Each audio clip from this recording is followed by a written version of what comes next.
Welcome back, ladies and gentlemen, and thank you very much for your greatest support. Now, fellow Kenyans, allow me say this, that you can be a teacher.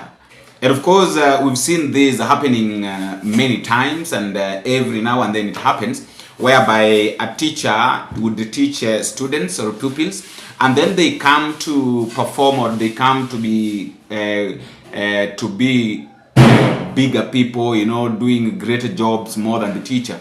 So I don't think if the teacher will be so mad at the students after they performed so well and then they gotten jobs, the best thing that teachers normally do, and I've seen this happening several times, and in fact I was talking to one of my high school teachers one day, and he was like, I really love what you're doing, you passed into my hands, and I really appreciate the work that you're doing outside, being a journalist and all that. I'm so happy. Why am I bringing this narrative? I'm bringing this narrative because of what is happening with our neighbors. Of course, this issue, any moment you see demonstration happening in Africa, this thing started in Kenya. So Kenya is like the teacher. Kenyan Gen Zs has really taught other Gen Zs, other countries Gen Zs, that there is a way you can fight for democracy, and there is a way you can fight for your rights. There is no need of just sitting back and then relaxing, seeing things happening the way you don't want them to happen, or things going wayward the way you don't want them to go, and you just keep quiet. So in Tanzania, right now as we speak, Gen Zs are on the way to Statehouse. We nani unakaa nyumbani? We mtoto mwanamke au mzee? Umahamake. We nani unakaa nyumbani Wewe mwenzetu nini? Usudishe magari ya kuasha senye kila siku tunakula ugali na pilipili. We nani kumahamake?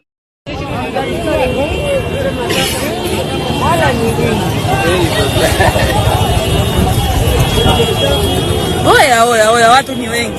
Pole pole.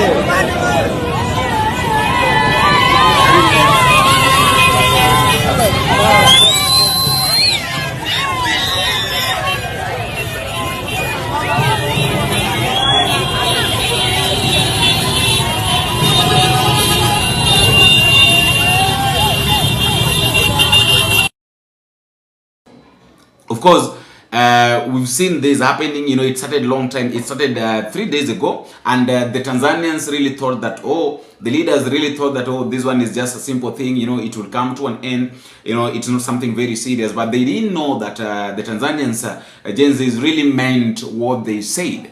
And as we speak right now, Samia is nowhere to be found.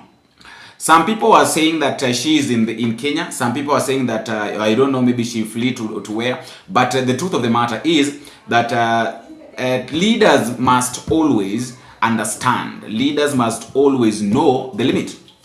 And I said here when I was talking about this thing yesterday, I said so well that if at all maybe Samia Suluhu really loved Tanzania as she claimed, then she could have just decided that, okay, let me drop this. Let this thing come to an end. Let me just drop this issue because it's something that it's something that is going to escalate. It's something that is going to bring a different picture. It's not a very easy thing. It's not something that we should depend on.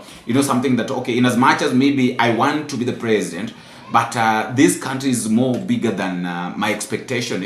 It's something. This country is bigger than me as a person. Is bigger than my community. Is bigger than my family and all that.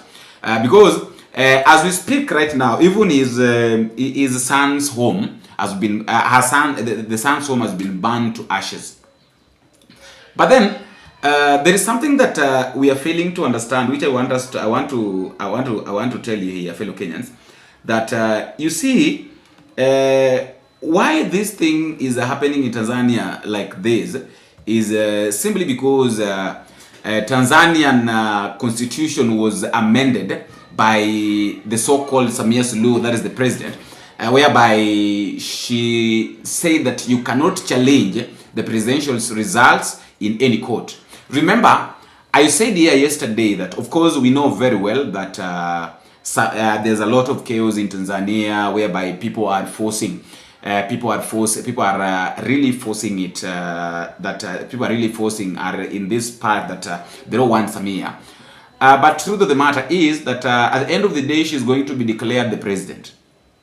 Yes, things have been burned down, you know, people have really given out their grievances and all that. But at the end of it, she's going to be declared the president. Why? Because imagine now changing the constitution and then running without any competitor.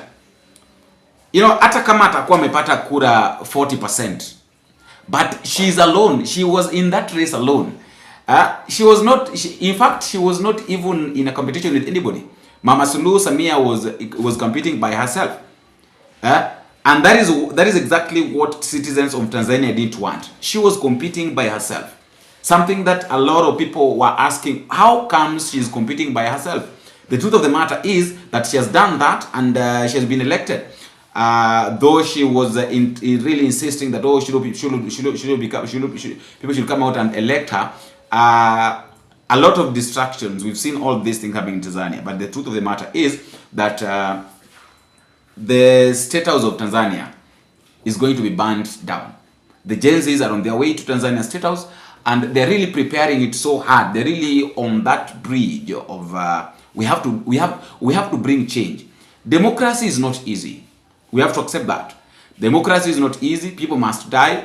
A lot of properties must be destroyed. But at the end of the day, you have to achieve the goal. But okay, one thing I want to say, I want to tell the people of Tanzania is that you saw what happened in Kenya. Kenyan Gen Zs really tried their level best, but they didn't achieve their goal. So it will be very much painful. Let me just say this, that it will be very much painful that you really fought for this up to this point. But you've really made people understand the language that you're speaking. You've really made people understand your grievances. You've really made the world to see what is happening in Tanzania. And then you'll end up not achieving what you wanted. It will be very much painful.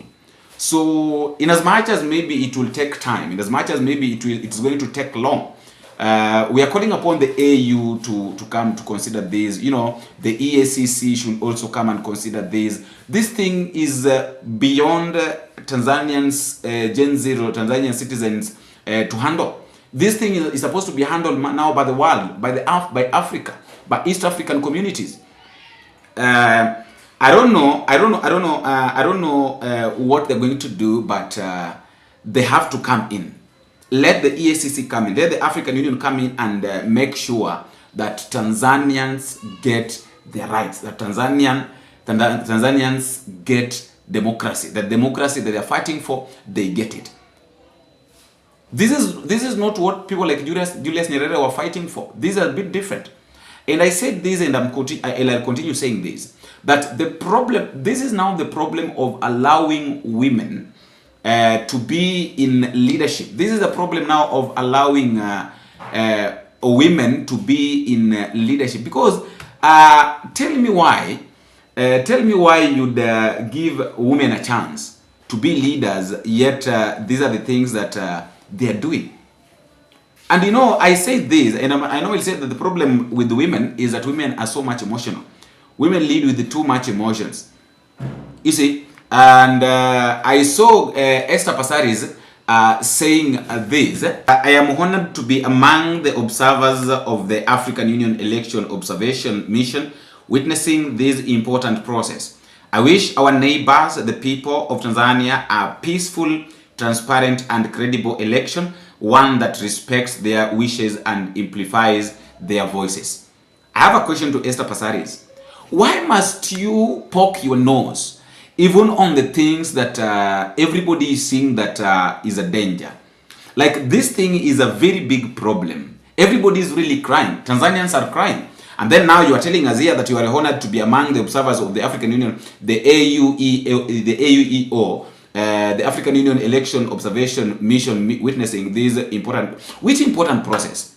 So the important process that Esther Pasaris is talking about is the process of the demonstration, is the process of not having a free and fair election.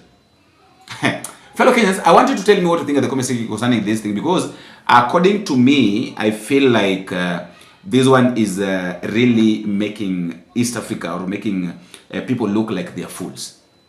After all, guys, that's just my thought, and that is all I have for now. Let me know what you think at the comment section, but don't forget to subscribe, because by subscribing, that is the only way you're going to get these news as I update them. Until we meet again, I have been your host, Boniface Avina. Bingo.